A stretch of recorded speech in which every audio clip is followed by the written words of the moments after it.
Hi hello ನಮಸ್ಕಾರ. ನಾನು ನಿಮ್ಮ Mahesh all in one Kannada. ಸುಮಾರು ತಿಂಗಳುಗಳೇ ಆಗೋಯ್ತು ಯೂಟ್ಯೂಬ್ಗೆ ವಿಡಿಯೋ ಮಾಡಿದೆ. ಸಾರಿ, ಕ್ಷಮೆ ಇರಲಿ ನನ್ನ ವ್ಯೂವರ್ಸ್ಗೆಲ್ಲ. ಯಾಕೆಂದರೆ ಸ್ವಲ್ಪ ನನ್ನ ಪರ್ಸ್ನಲ್ ಪ್ರಾಬ್ಲಮಿಂದ, ನನ್ನ ಕೆಲಸಗಳಿಂದ ಈ ವಿಡಿಯೋ ಮಾಡೋಕ್ಕಾಗ್ತಿರಲಿಲ್ಲ ಯೂಟ್ಯೂಬ್ಗೆ. ಆದರೆ ಇನ್ಮೇಲೆ ಆ ಥರ ಆಗಲ್ಲ.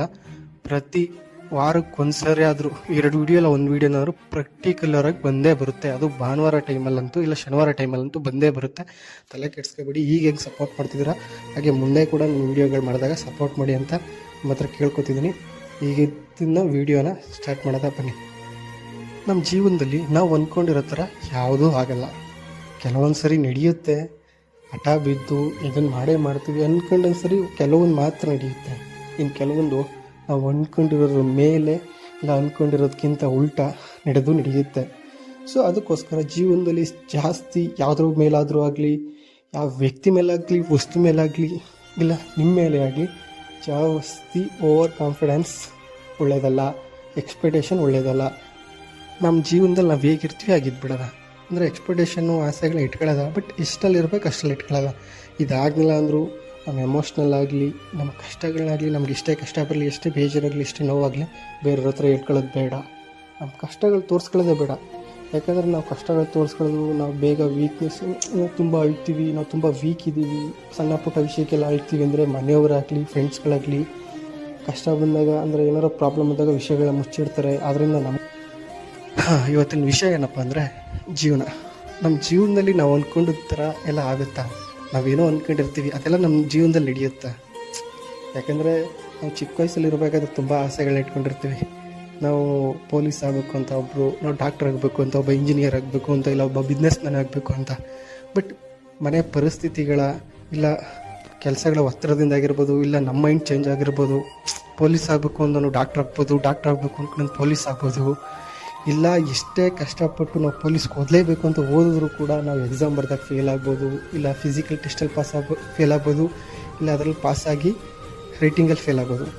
ಸೊ ಅದಕ್ಕೋಸ್ಕರ ಕೆಲವೊಂದು ಸರಿ ನಮ್ಮ ಜೀವನದಲ್ಲಿ ನಾವು ಏನು ಅಂದ್ಕೊಂಡಿರ್ತೀವಿ, ಒಬ್ಬರ ಬಗ್ಗೆ ಎಕ್ಸ್ಪೆಕ್ಟೇಷನ್ ಆಗಿರ್ಬೋದು, ಒಬ್ಬರ ಬಗ್ಗೆ ಇಲ್ಲ ನಮ್ಮ ಜೀವನದಲ್ಲಿ ನಾವು ಹೀಗೆ ಮಾಡಿದ್ರೆ ಹೀಗಿರ್ತೀವಿ, ಹಾಗಾದರೆ ಹೀಗಿರುತ್ತೆ ಅಂತ ನಾವೇನು ಎಕ್ಸ್ಪೆಕ್ಟೇಷನ್ ಇಟ್ಕೊಂಡಿರ್ತೀವಿ ಅದನ್ನು ಉಲ್ಟಾ ನಡೀತಿರುತ್ತೆ ನಮ್ಮ ಜೀವನದಲ್ಲಿ.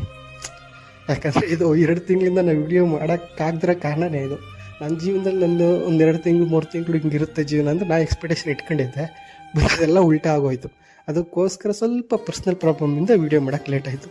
ಈಗ ನಾನು 2 ತಿಂಗಳಲ್ಲಿ ನಾನೇನು ಆಯಿತು ನಮ್ಮ ಜೀವನದಲ್ಲಿ ಅಂತ ವಿಡಿಯೋದಲ್ಲಿ ಹೇಳೋಕ್ಕೆ ಹೋಗ್ತಿದ್ದೀನಿ ಅಷ್ಟೇ. ಯಾಕಂದರೆ ಫಸ್ಟು ನಮ್ಮ ಜೀವನದಲ್ಲಿ ನಾವು ಅಂದ್ಕೊಂಡಿದ್ದು ಆಗಲಿಲ್ಲ ಅಂದ ತಕ್ಷಣ ನಮಗೊಂಥರ ಅಳುವ ಬರೋದು, ಇಲ್ಲ ಕೋಪ ಬರೋದು, ಬೇಜಾರಾಗೋದಾಗತ್ತೆ. ಬಟ್ ಆ ಕೋಪನಾಗಲಿ, ಅಳುವನಾಗಲಿ, ಬೇಜಾರಾಗಲಿ ಬೇರೆಯವ್ರಿಗೆ ತೋರ್ಸೋಕ್ಕೂ ಮುಂಚೆ, ಇಲ್ಲ ನಮ್ಮ ಕೋಪನ ಬೇರೆಯವ್ರ ಮೇಲೆ ತೋರ್ಸೋಕ್ಕೂ ಮುಂಚೆ, ಇಲ್ಲ ನಾವು ಬೇಜಾರಿದ್ದೀವಿ, ನಾವು ದುಃಖದಲ್ಲಿದ್ದೀವಿ ಅಂತ ಬೇರೆಯವ್ರ ಮುಂದೆ ಹೇಳೋಕ್ಕೂ ಮುಂಚೆ, ನಮ್ಮ ಕಷ್ಟ ಹೇಳ್ಕೊಳೋಕ್ಕೂ ಮುಂಚೆ ಫಸ್ಟು ನಾವು ಪ್ರಿಪೇರ್ ಆಗಬೇಕು. ಯಾವ ಥರ ಅಂದರೆ ನಮ್ಮ ಎಮೋಷ್ನಲ್ಗಳನ್ನ ನಾವು ಕಂಟ್ರೋಲ್ ಮಾಡ್ಕೋಬೇಕು. ಯಾಕಂದರೆ ಈಗಿನ ಪ್ರಪಂಚದಲ್ಲಿ ಯಾರನ್ನು ನಂಬೋಕ್ಕಾಗಲ್ಲ. ನಮ್ಮ ಜೊತೇಲಿರ್ತಾರೆ, ಜೊತೇಲಿದ್ದು ಸಹಾಯ ಮಾಡೋ ಥರ ನಾಟಕ ಮಾಡ್ತಾರೆ ಮಾತ್ರ. ಯಾರೂ ಸಹಾಯ ಮಾಡಲ್ಲ. ನಾವು ಕಷ್ಟದಲ್ಲಿದ್ದಾಗ, ಇಲ್ಲ ನಾವು ಕೆಳಗಡೆ ಬಿದ್ದಾಗ, ನಾವು ಸೋತಾಗ ಮಾತ್ರ ನಮ್ಗೆ ಗೊತ್ತಾಗೋದು ಯಾರು ನಮ್ಮ ಜೊತೇಲಿರ್ತಾರೆ, ಯಾರು ಇರಲ್ಲ ಅಂತ. ಈಗಿನ ಕಾಲದಲ್ಲಿ ಕಷ್ಟದಲ್ಲಿದ್ದಾಗ ಜೊತೇಲಿದ್ಬಿಟ್ಟು ಸುಖ ಬಂದಾಗ ಮೋಸ ಮಾಡೋರು ಇರ್ತಾರೆ, ಖುಷಿಲಿದ್ದಾಗ ಜೊತೇಲಿದ್ಬಿಟ್ಟು ದುಃಖ ಬಂದಾಗ ದೂರ ಆಗೋರು ಇರ್ತಾರೆ. ಈಗಿನ ಕಾಲದಲ್ಲಿ ಯಾರನ್ನೂ ನಂಬೋಕ್ಕಾಗಲ್ಲ ರೀ. ಒಡ ಹುಟ್ಟಿದ ಅಣ್ಣನಾಗಲಿ ತಮ್ಮನ್ನಾಗಲಿ ಅಷ್ಟೇ. ಯಾಕೆ ಕೆಲವೊಂದು ಟೈಮಲ್ಲಿ ಅಪ್ಪ ಅಮ್ಮನ ಕೂಡ ನಮ್ಮದೇ ಇರೋ ಪರಿಸ್ಥಿತಿ ಈಗಿನ ಪ್ರಪಂಚ. ಯಾಕಂದರೆ ನೀವೇ ನೋಡಿರ್ಬೋದು, ಈಗ ಎತ್ತ ಮಕ್ಕಳನ್ನೇ ತಾಯಿಯಾಗಲಿ ಅಪ್ಪ ಆಗಲಿ ಕೊಲೆ ಮಾಡ್ತಿದ್ದಾರೆ. ಮರ್ಯಾದೆಗೋಸ್ಕರ, ರೆಸ್ಪೆಕ್ಟ್ಗೋಸ್ಕರ, ಹಣಕ್ಕೋಸ್ಕರ ಈ ಥರ ಎಲ್ಲ ನಡೀತಿರುತ್ತೆ. ಸೊ ನಾವು ಈಗ ಏನು ಮಾಡಬೇಕು ಅಂದರೆ ನಮ್ಮ ಕಷ್ಟನಾಗಲಿ, ನಾವು ಅಂದ್ಕೊಂಡಾಗ ಆಗ್ದಿಲ್ಲ ಅಂದಾಗಲಿ, ಇಲ್ಲ ನಮ್ಮ ರೆಸ್ಪೆಕ್ಟ್ಗಳಾಗಲಿ ಬಿಟ್ಕೊಡ್ಬಾರ್ದು. ಎಮೋಷ್ನಲ್ ಕಂಟ್ರೋಲ್ ಮಾಡ್ಕೋಬೇಕು. ಈಗ ನಮ್ಮ ಜೀವನದಲ್ಲಿ ನಾವೇನೋ ಅಂದ್ಕೊಂಡಿರ್ತೀವಿ, ನಾಳೆ ಇದಾಗುತ್ತೆ, ನಾಳೆ ಇಂಟರ್ವ್ಯೂ ಇದೆ ನಮ್ಮ ಕೆಲಸದ್ದು, ನಾನು ಇಂಟ್ರ್ಯೂಗೆ ಹೋಗ್ತೀನಿ, ಪಾಸ್ ಆಗ್ತೀನಿ, ನನಗೆ ನಂಬಿಕೆ ಇರುತ್ತೆ. ಬಟ್ ಇಂಟ್ರ್ಯೂಗೆ ಹೋಗೋಕ್ಕೆ ಮುಂಚೆ ಮನೇಲಿ ಏನೋ ಪ್ರಾಬ್ಲಮ್ ಬರ್ಬೋದು, ಇಲ್ಲ ಇಂಟ್ರ್ಯೂನ ಕ್ಯಾನ್ಸಲ್ ಆಗ್ಬೋದು, ಇಲ್ಲಿ ಇಂಟ್ರ್ಯೂ ನೀನು ಅಂದ್ಕೊಂಡಿರೋ ಥರ ಆಗ್ತಾ ಇರ್ಬೋದು. ಹಾಗೆ ನಿನಗೆ ಬೇಜಾರಾಗ ಸಹಜ. ಬಟ್ ಹಂಗಂತ ಆ ಕೆಲಸನ ಬಿಡೋದಾಗಲಿ, ನಮ್ಮ ಕೈಲಿ ಆಗ್ದಿಲ್ಲ ಅನ್ನೋದಾಗಲಿ ಮಾಡಬಾರ್ದು. ಮರಳಿ ಎತ್ತವ ಮಾಡು ಅಂತ ಹೇಳಿಲ್ವ ದೊಡ್ಡವ್ರ ಹತ್ರ. ಒಂದ್ಸರಿ ಹಂಗಿಲ್ಲ ಅಂದ್ರೆ ಪದೇ ಟ್ರೈ ಮಾಡೋದ. ಯಾವಾಗಲಾದರೂ ಒಂದೇ ಒಂದು ಸರಿ ಹಾಗೇ ಆಗುತ್ತೆ. ಒಂದು ಮರದಲ್ಲಿದ್ದಾಗ ಹಣ್ಣಿಗೆ ಒಂದು ಸರಿ ಕಲ್ಲು ಹೊಡೆದ ತಕ್ಷಣ ಬಿಡಲ್ಲ, ಒಂದು 3-4 ಸತಿ ಆದರೂ ಕಲ್ಲು ಹೊಡಿಬೇಕು. ಒಂದಲ್ಲ ಒಂದು ಗುರಿ ತಲುಪಿ ಹಣ್ಣು ಹೆಂಗೆ ಕೆಳಗೆ ಬೀಳುತ್ತೋ ಅದೇ ಥರ ಜೀವನದಲ್ಲಿ. ನಮ್ಮ ಜೀವನದಲ್ಲಿ ನಾವು ಯಾವಾಗಲೂ ಒಂದು ಕೆಲಸನಾಗಲಿ ಏನಾಗಲಿ ಪದೇ ಮಾಡ್ತಾ ಇರಬೇಕು, ಪ್ರಯತ್ನ ಪಡ್ತಿರಬೇಕು. ಸಕ್ಸಸ್ ಆಗೋವರೆಗೂ ಬಿಡಬಾರ್ದು. ಒಂದು ಸರಿ ಫೇಲ್ ಆದ ತಕ್ಷಣ ನನ್ನ ಕೈಲಾಗಲ್ಲಪ್ಪ ಫೇಲ್ ಆಗೋದು ಅನ್ನೋದಲ್ಲ, ಮತ್ತೆ ಮತ್ತೆ ಟ್ರೈ ಮಾಡ್ತಿರ್ಬೇಕು. ಮತ್ತೆ ಟ್ರೈ ಮಾಡಿದ್ರೆ ನಮ್ಗೆ ಅದು ಅಡ್ಜಸ್ಟ್ ಆಗ್ತಿಲ್ಲ ಅಂದರೆ ಬಿಟ್ಬಿಡ್ಬೇಕು, ಬೇರೆ ಕೆಲಸ ನೋಡಬೇಕು. ನಮ್ಮ ಟ್ಯಾಲೆಂಟ್ ಏನಿದೆ, ನಮ್ಮ ಗುಣ ಏನಿದೆ, ನಾವು ಯಾವುದ್ರಲ್ಲಿ ಎಕ್ಸ್ಪರ್ಟ್ ಇದ್ದೀವಿ ಅದನ್ನು ಫಸ್ಟ್ ನಾವು ತಿಳ್ಕೊಬೇಕು. ಅದನ್ನು ಬಿಟ್ಬಿಟ್ಟು ನಮ್ಮ ಟ್ಯಾಲೆಂಟ್ ಬೇರೆ ಕಡೆ ಇದೆ. ಇನ್ನೊಂದೇನೋ, ಈಗ ನಮ್ಗೆ ಚೆನ್ನಾಗಿ ಓದೋದಾಗಲಿ ಬರೆಯೋದಾಗಲಿ ಅಂದರೆ ಎಜುಕೇಷನಲ್ಲಿ ಮೆಂಟಲಿ ನಾವು ಸ್ಟ್ರಾಂಗ್ ಇದ್ದೀವಿ. ನಾವು ಸೈನ್ಸಲ್ಲಿ ತುಂಬ ಮೇಲಿದ್ದೀವಿ ಅಂದರೆ ನೀವು ಸೈನ್ಸ್ ತೊಗೋಬೇಕು ಕಾಲೇಜಲ್ಲಿ ಫಸ್ಟ್ PUC. ಈಗ ನೀವು ಹಿಸ್ಟ್ರಿ ಜಿಯೋಗ್ರಫಿ ಇದರಲ್ಲಿ ಇದೆಯಾ ಅಂದರೆ ನೀವು ಆರ್ಟ್ಸ್ ತಗೋಬೇಕು.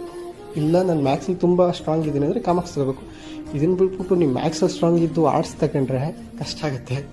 ಹಂಗೆ ನೀನು ಹಿಸ್ಟ್ರಿ ಜಿಯೋಗ್ರಫಿಯಲ್ಲಿ ಸ್ಟ್ರಾಂಗ್ ಇತ್ತು ನೀನು ಕಾಮರ್ಸ್ ತಗೊಂಡ್ರೆ ನಿನಗೆ ಕಷ್ಟ ಆಗುತ್ತೆ. ಸೊ ನಮ್ಮ ಜೀವನದಲ್ಲಿ ನಾವೇನು ಆಯ್ಕೆ ಮಾಡ್ಕೋಬೇಕು, ನಮ್ಮ ಜೀವನದಲ್ಲಿ ನಾವು ಏನು ಅನ್ಕೋತೀವಿ ಅದು ಹಾಕಬೇಕು ಅಂದರೆ ಫಸ್ಟ್ ನಮ್ಮ ಆಯ್ಕೆ ಸರಿಯಾಗಿರಬೇಕು. ಯಾಕಂದರೆ ನಮ್ಮ ಆಯ್ಕೆನೇ ತಪ್ಪಾದರೆ ನಮ್ಮ ಮುಂದಿನ ಜೀವನದಲ್ಲಿ ನಾವು ಅಂದ್ಕೊಂಡಿರೋ ಥರ ಬದುಕೋಕ್ಕಾಗಲ್ಲ, ಇರೋಕ್ಕಾಗಲ್ಲ.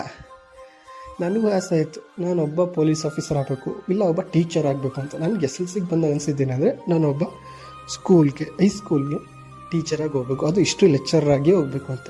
ಬಟ್ ಆಸೆ ನೆರವೇರ್ತಾ ಇಲ್ಲ. ಯಾಕೇಳಿ ನಮ್ಮ ಮನೆ ಪ್ರಾಬ್ಲಮಿಂದ, ನನ್ನ ಪ್ರಾಬ್ಲಮಿಂದ, ಪರ್ಸ್ನಲ್ ಪ್ರಾಬ್ಲಮ್ಗಳಿಂದ ನಮ್ಮ ಆಸೆಗಳನ್ನ, ನಮ್ಮ ಕನಸುಗಳನ್ನ ನಾವು ಕೊಂದು ನಾವು ಬದುಕಬೇಕು. ಯಾಕಂದರೆ ಈಗ ಒಬ್ಬ ಲೆಕ್ಚರಾಗಿ ಒಬ್ಬ ಟೀಚರ್ ಆಗೋದಂದರೆ ಎಷ್ಟು ಕಷ್ಟ ಅಂತ ಗೊತ್ತು. ಇಷ್ಟೇ ಎಕ್ಸಾಮ್ ಬರೆದ್ರು ಏನೇ ಮಾಡಿದ್ರು ಈಗ ಸೊಸೈಟಿಲಿ ಬರೀ ಲಂಚ, ಇನ್ಫ್ಲೂಯೆನ್ಸು ಇವೆರಡೂ ಇಲ್ಲ ಅಂದರೆ ಏನೂ ಆಗಲ್ಲ. ಸೊ ನಮ್ಮ ಜೀವನದಲ್ಲಿ ನಾವು ಏನಾಗಬೇಕು, ಸಕ್ಸಸ್ ಆಗಬೇಕು, ಮುಂದೆ ಏನು ಅನ್ಕೋತೀವಿ ಅದನ್ನು ನಡೀಲೇಬೇಕು ಅಂತ ಏನಿಲ್ಲ.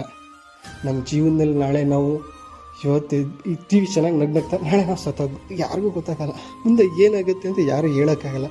ಸೊ ಅದಕ್ಕೆ ಒಂದು ಹೇಳೋದೇನೆಂದರೆ ಎಕ್ಸ್ಪೆಕ್ಟೇಷನ್ ಅಂದರೆ ಮುಂದಿನ ಬಗ್ಗೆ ಎಕ್ಸ್ಪೆಕ್ಟೇಷನ್ ಇಟ್ಕೊಳ್ಳಿ, ಆಸೆಗಳು ಇಟ್ಕೊಳ್ಳಿ, ಬಟ್ ಅತಿ ಆಸೆ ಆಗಬಾರ್ದು, ಅತಿಯಾಗಿ ಎಕ್ಸ್ಪೆಕ್ಟೇಷನ್ ಇಟ್ಕೋಬಾರ್ದು. ಯಾವ ವ್ಯಕ್ತಿ ಮೇಲಾದರೂ ಸರಿ, ಯಾವ ವಸ್ತು ಮೇಲಾದರೂ ಸರಿ, ನಮ್ಮ ಎಕ್ಸ್ಪೆಕ್ಟೇಷನ್ನೇ ನಮ್ಮ ಮುಂದಿನ ಅನುಭವಗಳೇ. ಅಂದರೆ ನಾವು ಜೀವನದಲ್ಲಿ ಹಿಂಗಾಗಬೇಕು ಅನ್ಕೋತೀವಲ್ಲ, ಅದೇ ನಮ್ಮ ಜೀವನ ನಾವು ಹಾಳು ಮಾಡ್ಕೊಳ್ಳೋದು. ಆಗ ನಾವು ಅಂದ್ಕೊಂಡಿರೋದು ಆಗಲಿಲ್ಲ ಅಂದಾಗ ನಮಗಾಗೋ ನೋವು ಇದೆಯಲ್ಲ, ದುಃಖ ಇದೆಯಲ್ಲ, ಪ್ರಾಬ್ಲಮ್ಗಳಿದೆಯಲ್ಲ, ಅದು ನಮಗೆ ಮಾತ್ರ ಗೊತ್ತು. ಆ ಥರ ಪ್ರಾಬ್ಲಮ್ಗಳು, ದುಃಖಗಳು ನಾವು ಅಂದ್ಕೊಂಡಿರೋ ಥರ ಆಗಲಿಲ್ಲ ಅಂದಾಗಲೂ ಕೂಡ ಈಗ ನಾನು ಅಂದ್ಕೊಂಡಿದ್ರಿ ನಾಳೆ ನಾನು ಈ ಥರ ಆಗ್ತೀನಿ, ಅದಾಗಲಿಲ್ಲ ಅಂದರೆ ಏನು ಇರಬೇಕು ಅಂತ ಸೆಕೆಂಡ್ ಪ್ಲ್ಯಾನ್ ಕೂಡ ಇರಬೇಕು ನಮ್ಮ ತಲೆಯಲ್ಲಿ. ನಾನು ಅಂದ್ಕೊಂಡಿರೋ ಥರ ಆಗಲಿಲ್ಲ ಅಂದ್ರೆ ಅದನ್ನು ಬಿಟ್ಟು ಬೇರೆದಕ್ಕೆ ಏನು ಮಾಡಬೇಕು ಅಂದರೆ ಏನು ಮಾಡಬೇಕು. ಸೊ ಈಗ ನೀನು ಕಾಲೇಜ್ಗೆ ಹೋಗ್ತೀಯ, ನಿನ್ನ ಮಾರ್ಕ್ಸ್ SLCಲಿ ಮಿನಿಮಮ್ 75% 80% ಬರುತ್ತೆ. ನನಗೆ ಸೈನ್ಸ್ ತೊಗೋತೀನಿ ಅಂದ್ಕೊಂಡಿರ್ತೀಯ, ಬಟ್ ನಿನ್ಗೆ ಆ ಮಾರ್ಕ್ಸ್ ಬರುತ್ತೆ ಅನ್ನೋ ನಂಬಿಕೆ ಇತ್ತು. ಜಾಸ್ತಿ ಓವರ್ ಇರಬಾರ್ದು, ಕಾನ್ಫಿಡೆನ್ಸ್ ಇರಬೇಕು, ಓವರ್ ಕಾನ್ಫಿಡೆನ್ಸ್ ಇರಬಾರ್ದು. 1-2% ಕಮ್ಮಿ ಆಯಿತು. ಕಮ್ಮಿ ಬಂದ ತಕ್ಷಣ ನಾನು ಸೈನ್ಸ್ ತಗೊಳ್ಳೋದಂದ್ರೆ ಇಷ್ಟು ಮಾರ್ಕ್ಸ್ ಬಂದರೆ ಹಂಗೆ ಅಂದ್ಕೊಂಡು ಬಿಟ್ಬೋದು, ಬೇಡ ಸೈನ್ಸ್ ತಗೊಳ್ಳೋದು ಬೇಡ, ಈ ಕಾಮರ್ಸ್ ತಗೊಳ್ಳೋಣ ಆ ಥರ. ಅಂದರೆ ನಿನಗೆ ಅಡ್ಜಸ್ಟ್ ಆಗುತ್ತೆ ಸೈನ್ಸ್ ಅಂದರೆ ನೀನು ತಗೋಬೋದು, 1-2% ಏನು ಕಮ್ಮಿ ಆಗೋಲ್ಲ. ಬಟ್ 85 ಇದ್ದವನು ಇದ್ದಕ್ಕಿದ್ದಕ್ಕೆ 50% ಬಿದ್ದುಬಿಟ್ಟು ನನಗೆ ಸೈನ್ಸ್ ಬೇಕು ಅಂದರೆ ಯಾವ ಕಾಲೇಜಲ್ಲೂ ಕೊಡೋಲ್ಲ, ದುಡ್ಡು ಕೊಡಬೇಕಾಗುತ್ತೆ. ಕೊಡ್ತಾರೆ, ಕೊಡೋಲ್ಲ ಅಂದರೆ ಚೆನ್ನಾಗಿ ದುಡ್ಡು ಕೊಡಬೇಕಾದ್ರೆ ನಿನಗೆ ಓದಾಗ ಎಷ್ಟು ಇಂಟ್ರೆಸ್ಟ್ ಬರಲ್ಲ ಅದ್ರ ಮೇಲೆ. ಸೊ ಮಾತುಕತೆ ಎಲ್ಲೆಲ್ಲ ಓಟಾಯ್ತು, ಜಾಸ್ತಿ ದೊಡ್ಡದಾಗ ಆಗೋಗ್ತೈತೆ ಏನಾಗಿದೆ. ನಾನು ಹೇಳಿದ್ದು ಇಷ್ಟೇ.